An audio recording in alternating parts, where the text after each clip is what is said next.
My son will never marry a single mother like you. I am warning you seriously. Stay away from him. Her name was Amara Tesfaye, and she had learned very early in life that the world did not offer softness freely.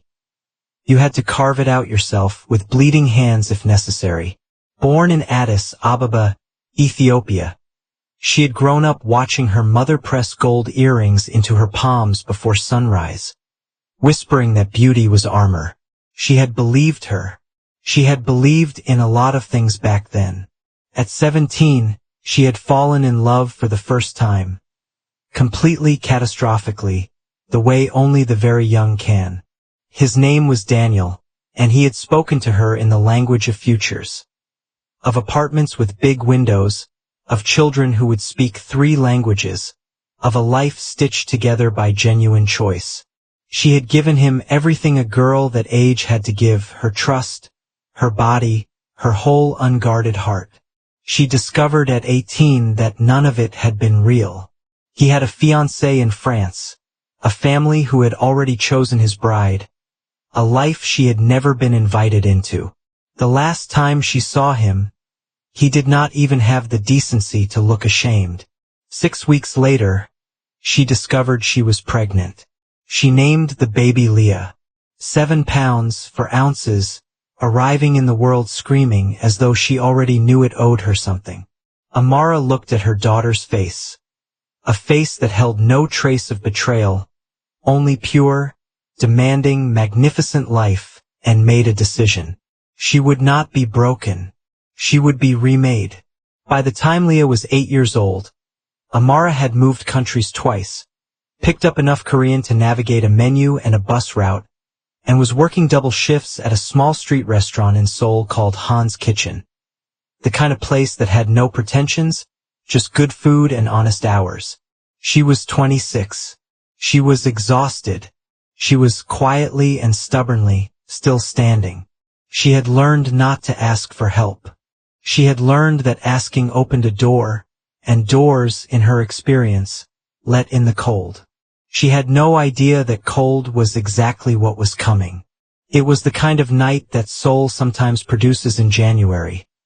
Not merely cold but punishing, the wind tearing down the narrow streets between buildings as if personally offended by the presence of human beings. The temperature had dropped to -12. The last bus had come and gone.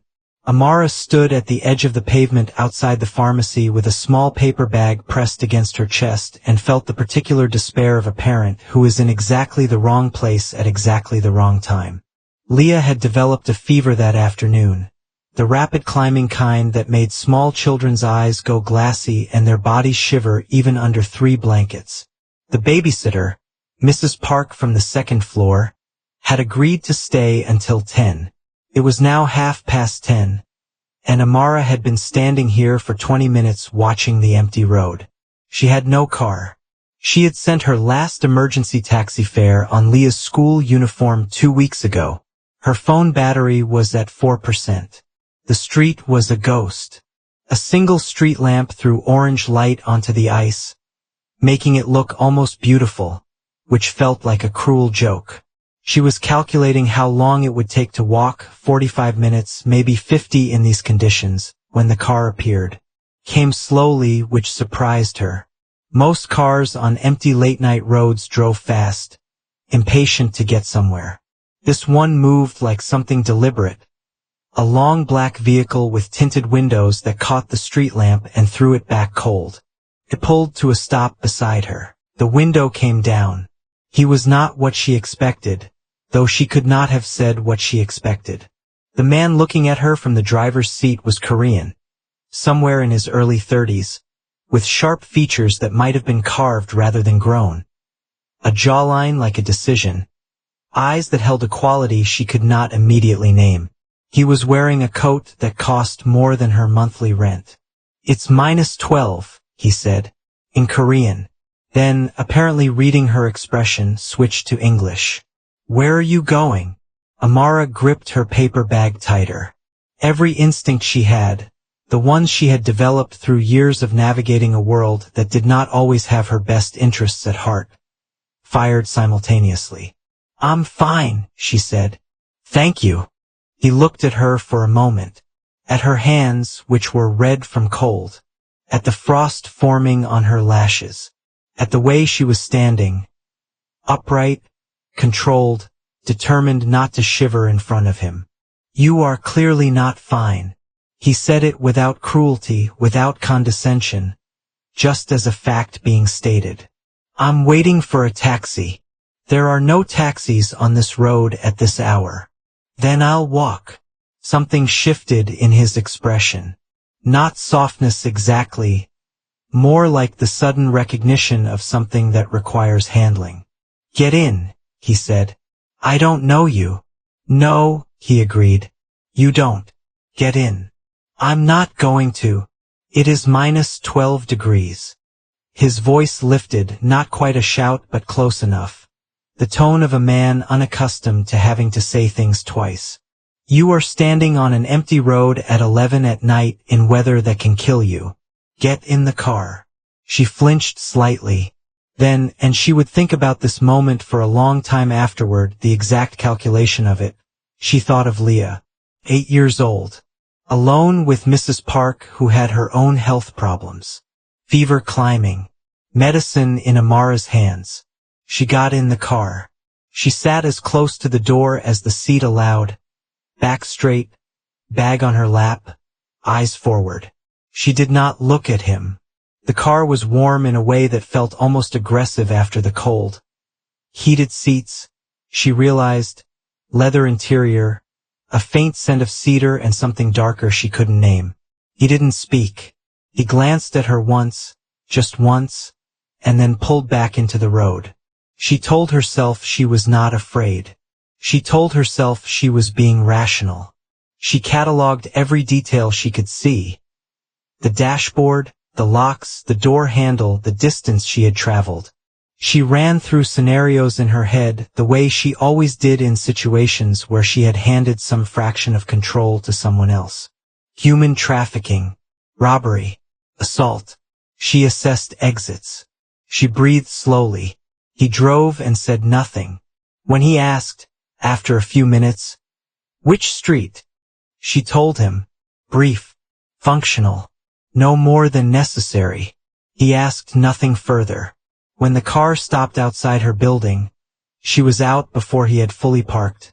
Door open, feet on pavement, moving. She did not look back. She did not say thank you.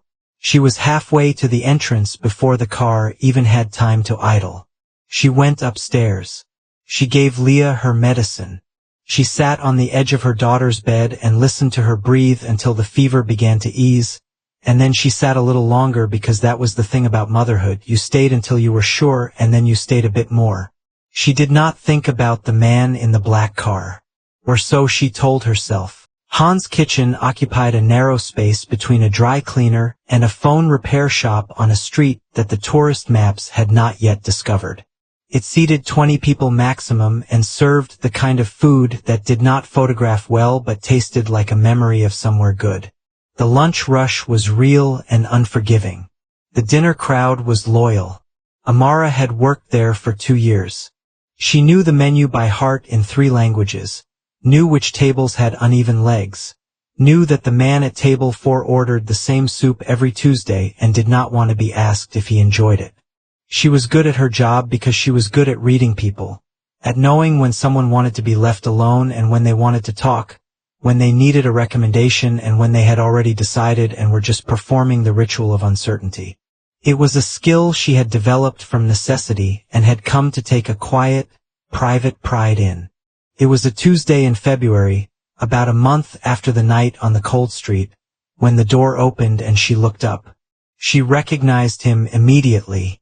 He had the same quality of presence, that deliberate stillness that took up more space than it occupied, the coat replaced now by a dark suit that fit him with the kind of precision that suggests it was made for him specifically. He stood in the doorway for a moment, surveying the room with the unhurried attention of someone who never needed to rush, and then his eyes found hers. Amara picked up her notepad. She walked to his table. She placed a menu in front of him. She said in her most professionally neutral voice, "Good evening. What can I get for you?" He looked up at her. Something moved across his face. Recognition, then something that might have been amusement or surprise or both. "You work here," he said. "Yes." She waited, pen poised. "We've met before. Have we?" She kept her face entirely still. He held her gaze for a moment. She did not look away. Then the corner of his mouth shifted. Not quite a smile. Something more considered than that. "About a month ago, January, you were standing in the cold outside a pharmacy on Yulgakaro. I drove you home." "Ah," said Amara. She wrote nothing on her notepad. "You didn't say thank you. And," she met his eyes directly, "are you the first person to ever help a stranger, Mr. Kim?" he said. "J1 Kim. Mr. Kim." She looked at him without apology or warmth. Purely factual. "The bulgogi set is good today. The broth has been on since morning." He looked at her for a long moment. She stood her ground. "The bulgogi set," he said finally. "And whatever tea you recommend." "Barley." She wrote it down. "I'll bring it out shortly." She turned and walked back to the kitchen without looking back. He came back the next day, and the day after that. His name was Kim J1. This much she eventually learned in pieces across the weeks that followed. He was 32. He ran what the world understood to be a real estate and investment firm with holdings across Seoul, Tokyo, and Singapore. He had a reputation in certain circles for being extraordinarily precise, the kind of man who decided something once and did not revisit the decision. What the world did not broadly discuss was the other dimension of his authority. The Kim family had roots in networks that predated their legitimate business interests by 2 generations. They were not criminals in the way that word is commonly understood. Not loud, not chaotic, not indiscriminate. They were something older and more structured. People for whom power was simply the natural weather, who moved through the world with the confidence of those who have never been told they could not have something they wanted. Amara did not know any of this at first. What she knew was that he came in every day and ordered something different, ate slowly and without distraction, and watched her with the quiet attention of someone conducting a study he had not yet named. He tipped generously and did not try to engage her in conversation longer than she permitted. He seemed to understand, without being told, that she had a very precise relationship with strangers and would not be rushed. She did not know whether to find this respectful or calculated. Possibly both. It was the 4th week before she sat down across from him, and only because the lunch rush had ended and she needed to be honest with herself. She was curious about him. It was not a feeling she trusted, but it was one she recognized. "You come here every day," she said. "Yes. The food is good, but not exceptional. You could eat anywhere in this city." He considered this with what she was coming to understand was his characteristic seriousness. He did not treat any question, however small, as unworthy of genuine thought. "The food is honest," he said finally. "I find that harder to come by than exceptional." She looked at him. "Is that the only reason you come?" He met her eyes. "No." The word landed in the space between them and neither of them moved to clear it. "I'm not looking for anything," she said. Her voice was steady and she meant it as a warning. "I know," he said. "Neither was I." It happened the way things sometimes happen when 2 people are not trying for them to happen. Slowly, then all at once.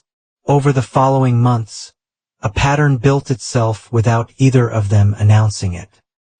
He came in at 1 o'clock, and on the quieter days she would sit with him for 30 minutes before the afternoon prep began.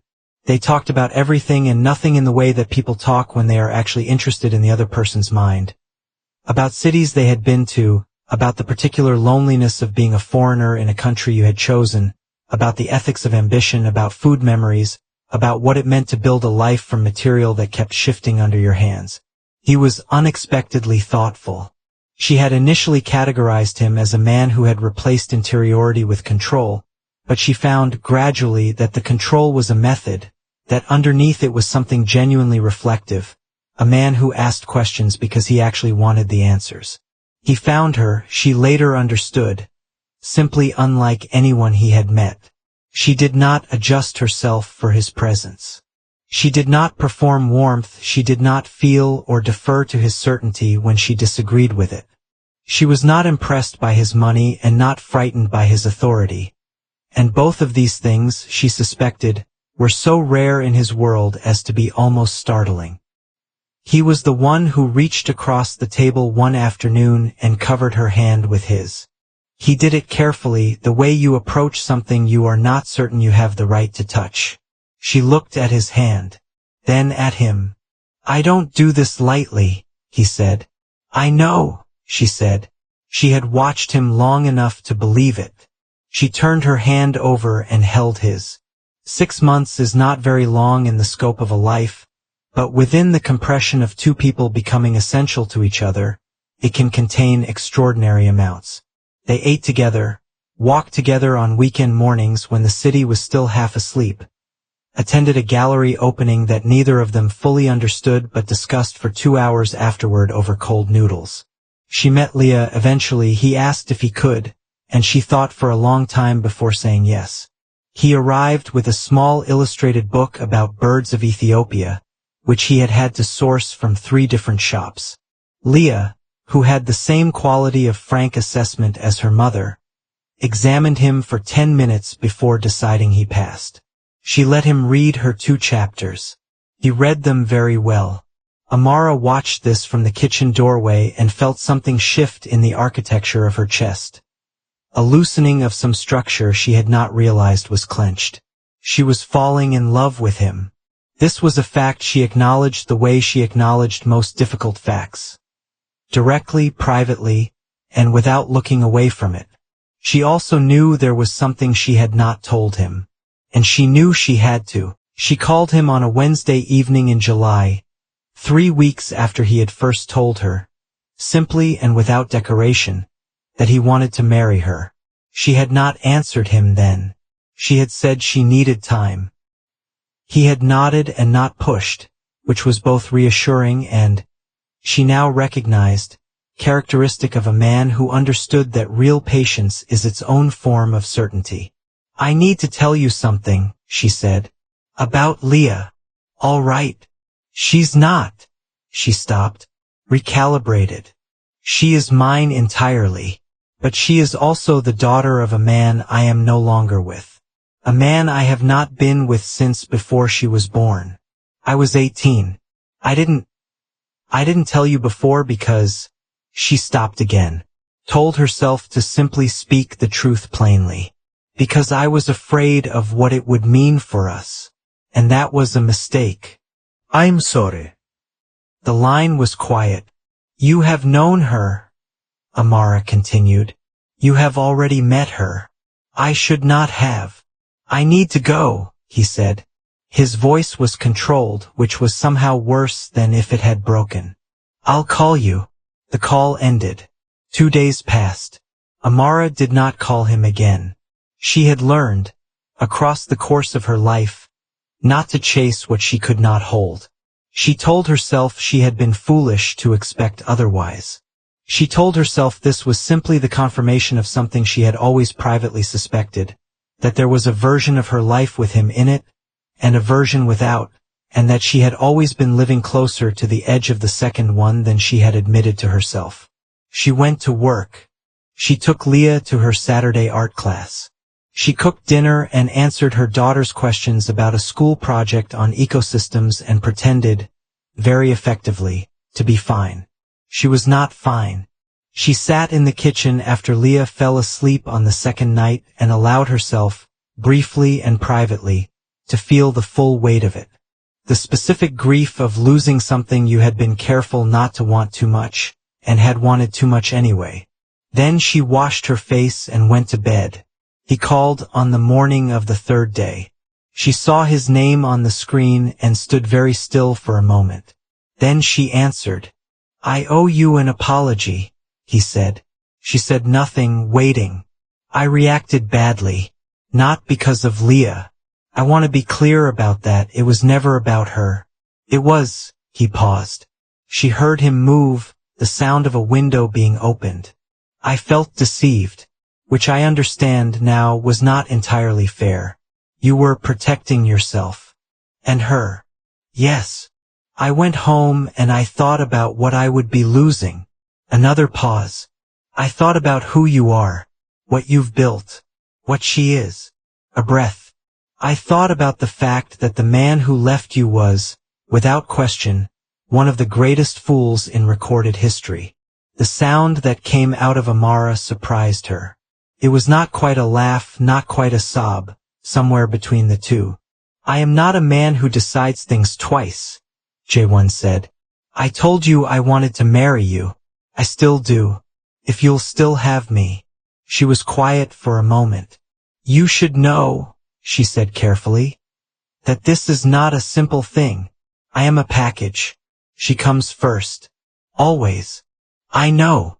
She is 8 years old. She has already had one man disappear from the concept of her life. I will not allow. Amara. His voice was quiet and entirely serious. I read her 4 chapters of that book last Saturday because she asked me to and because I wanted to. I am not going anywhere. The silence between them changed quality. All right, she said finally. Then come for dinner Thursday. She wants to show you the ecosystem project. She heard, very faintly, the sound of him exhaling. I'll bring the book, he said. There are 14 more chapters. Kim Sung-hee had built her life around precision. She had married correctly, raised her son correctly, maintained the correct social alliances and the correct silences, and had watched with the particular satisfaction of a woman who has never had to be wrong about anything as Jae-won grew into exactly the man she had planned for him to become. She had not planned for Amara. She received the news of her son's intentions through the intermediary of a phone call, which was already wrong. He should have come in person, should have sat down and explained it with the proper framing. Instead, he called briefly, with the composure of someone announcing a decision that had already been made and was not available for revision. An Ethiopian woman, a waitress, a single mother. Sung-hee sat with this information for a full day before calling him back. She is not suitable, she said. She is who I am marrying. J1. Your position, our family's position. There are expectations. I know what the expectations are. I have been meeting them since I was old enough to understand what they were. Pause. I would like you to meet her before you decide she is not suitable. She met Amara at the family home on a Sunday. Amara arrived in a dress she had borrowed from her colleague Hyunji, dark green, well-fitted, conservative enough for the occasion. She had left Leah with Mrs. Park. She had her hands clasped in front of her in the particular way she held herself when walking into a situation she expected to be difficult. Sung-hee observed her from the moment she stepped through the door. She noted the grace with which she moved, which was irritating because it was genuine and not performed. She noted the directness of her eyes. This woman did not look down, did not make herself smaller, which was also irritating. She noted that when Amara said good evening, her Korean was careful and correct, the pronunciation of someone who had worked at it. Sung-hee was not moved. She had prepared her concerns with the thoroughness of someone who believes that objections, if sufficiently detailed, constitute an argument. My son's love will be divided, she said, during what was nominally a tea service. He will be a stepfather, which is not the same as a father. I understand your concern, Amara said. She was pouring tea with a steady hand. I can't speak for Jae-won's feelings, but I can tell you that Leah has never had a father figure, and that I would not allow someone into her life who intended to treat her as secondary. You are a single mother. You struggled. My son would be inheriting the consequences of another man's choices. Yes, Amara set down the teapot. He would be choosing to love a woman who raised a child alone, who worked every day without complaint, who did not ask anyone for anything she couldn't earn. If that is a consequence, I'm not certain it's a burden. Sung-hee's jaw tightened. The conversation did not improve significantly from there. She tried other methods in the months that followed. She raised old family alliances, reminded Jae-won of women he had been expected to consider, arranged coincidental meetings. She spoke through the measured language of maternal concern, about reputation, about legacy, about what the family name required. He listened to all of it. He changed nothing.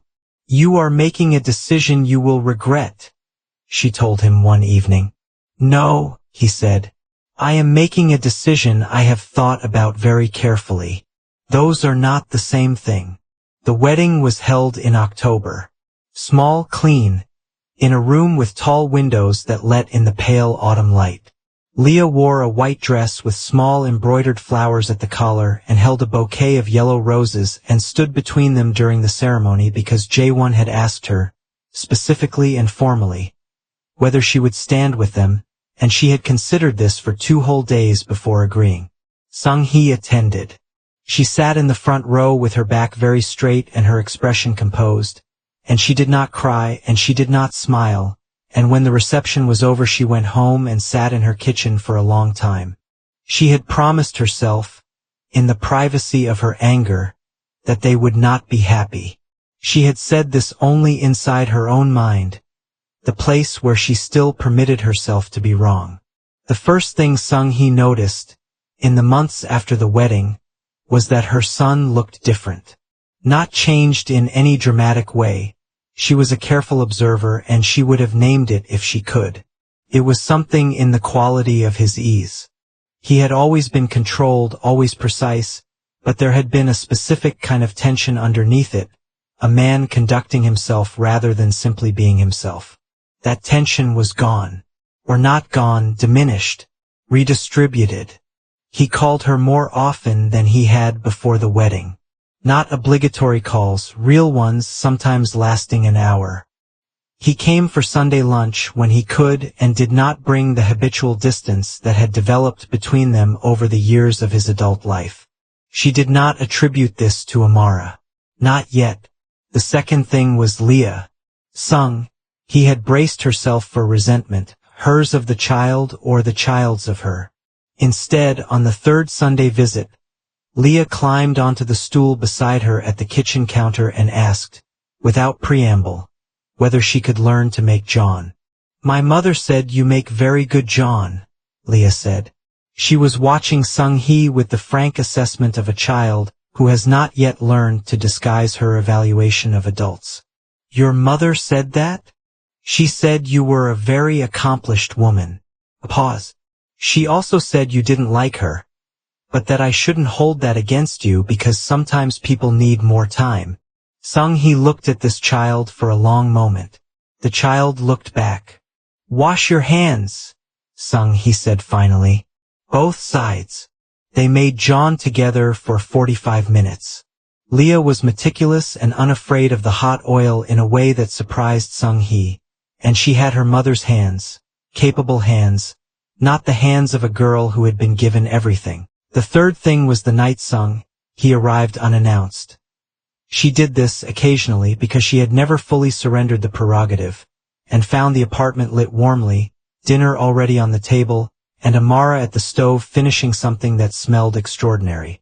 Jae-won was helping Leah with a math problem at the kitchen table. They were arguing, in the comfortable way of people who are not actually in conflict, about whether her method or his method was faster. Amara turned and saw her mother-in-law in the doorway. A very brief pause. Then, "You're just in time. Please sit down." No coldness. No performance. Just a woman making room at her table for a person who had tried to keep her out of the family it had become. Sung-hee sat down. The fourth thing was a conversation she had not intended to have. It was 6 months after the wedding. Jae-won had been called away on business and Amara had come to return a dish. Sung-hee offered tea. Amara accepted. They sat across from each other with the careful civility of people who have agreed, without saying so, not to perform warfare today. I know you didn't want this, Amara said eventually. Sung-hee set down her cup. No. I understand why. Your reasons were not unreasonable. They were, she thought for a moment. They were the reasons of a woman who loves her son and believes the world is made of categories. Are you telling me I was wrong? I'm telling you, Amara said, that I hope you are reassured. That is all I've ever wanted from you. Not approval. Not warmth if it isn't genuine. Only, she paused, only to be seen as what I actually am. Not what I represent to a set of expectations. Sung-hee was quiet for a long time. She thought about her son's face at Sunday lunch. She thought about Leah's hands pressing John batter into even rounds. She thought about Amara, this woman who had been handed the worst kind of beginning at 18 and had made from it something entire and dignified, who had walked into a cold car in January with her chin up and walked out again without looking back, who had stood at this family's threshold and asked for nothing except to be given the honest view. You are very stubborn, Sung-hee said. Yes, Amara agreed. My mother said it was armor. Something shifted in Sung-hee's face. It was not quick or easy, and it was not dramatic.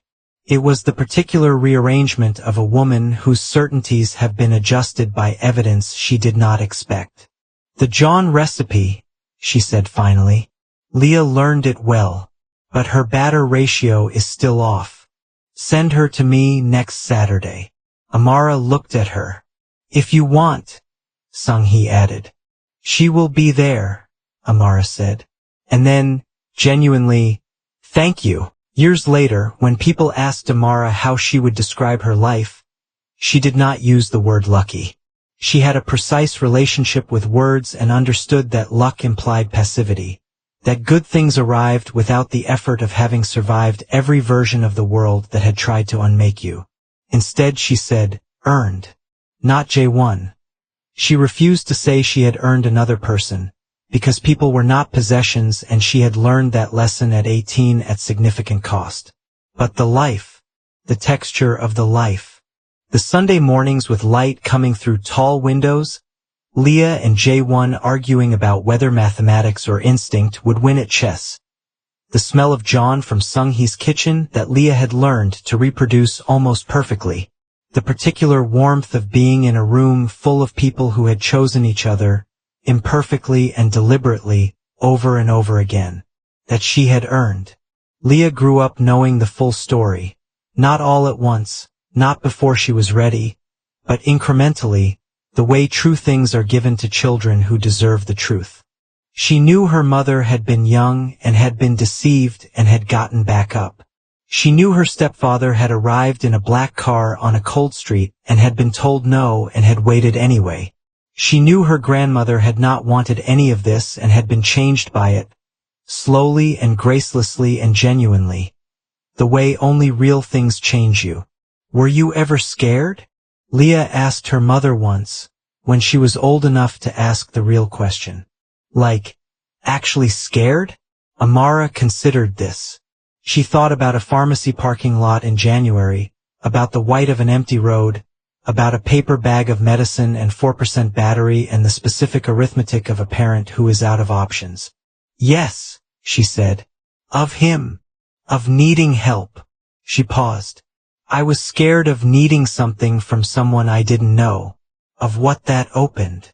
Leah thought about this. But you got in the car.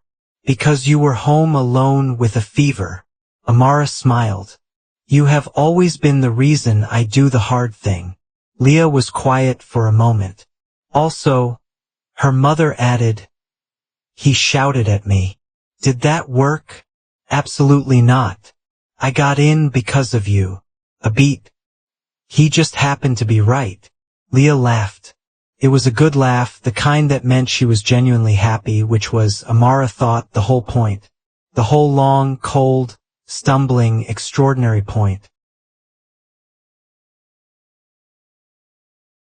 Thank you for watching. If you enjoyed the story, don't forget to leave us a comment. Also like, share and subscribe to our channel, and click on the notification bell to get notified when a new